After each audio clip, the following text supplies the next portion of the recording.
उपचुनाव की मझधार में अकेले उतरेगी बसपा की नैया।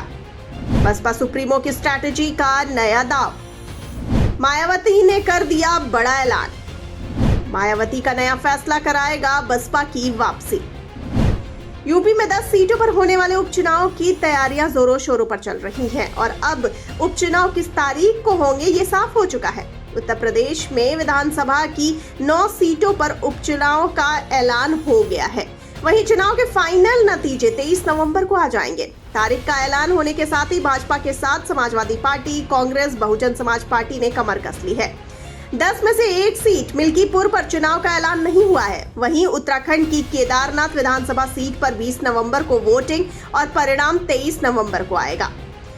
झारखंड और महाराष्ट्र के चुनाव के अलावा करीब 50 सीटों पर उपचुनाव का ऐलान होने के साथ ही बीएसपी चीफ मायावती ने एक बड़ा ऐलान भी कर दिया है। मायावती ने ये ऐलान अपने एक्स अकाउंट पर लिखते हुए कहा कि भारत निर्वाचन आयोग द्वारा महाराष्ट्र और झारखंड राज्य विधानसभा आम चुनाव के लिए तारीखों की आज की गई घोषणा का स्वागत।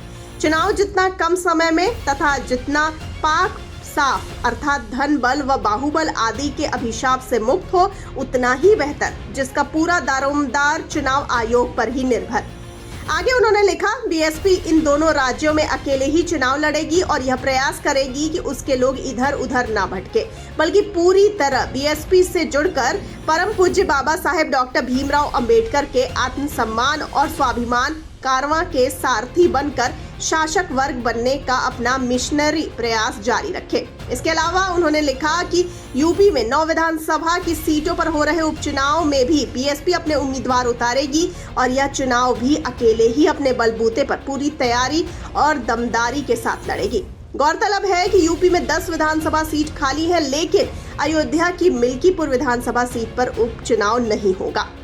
आपको बता दें कि बसपा अकेले ही सभी सीटों पर चुनाव मैदान में उतरने को तैयार है। पार्टी ने जातीय समीकरण देखते हुए प्रत्याशी भी तय कर लिए हैं, लेकिन उनकी अधिकृत घोषणा अभी होनी है। उपचुनाव में बेहतर प्रदर्शन के लिए बसपा के नेशनल कोऑर्डिनेटर आकाश आनंद भी पार्टी प्रत्याशियों का चुनाव प्रचार करेंगे। उपचुनाव के मद्देनजर संबंधित 9 जिलों में आदर्श आचार संहिता लागू हो गई है। अब देखना यह है कि क्या बसपा सुप्रीमो के बड़े ऐलान और बीएसपी की कोशिशों से क्या बसपा अपनी वापसी सत्ता में कर पाएगी।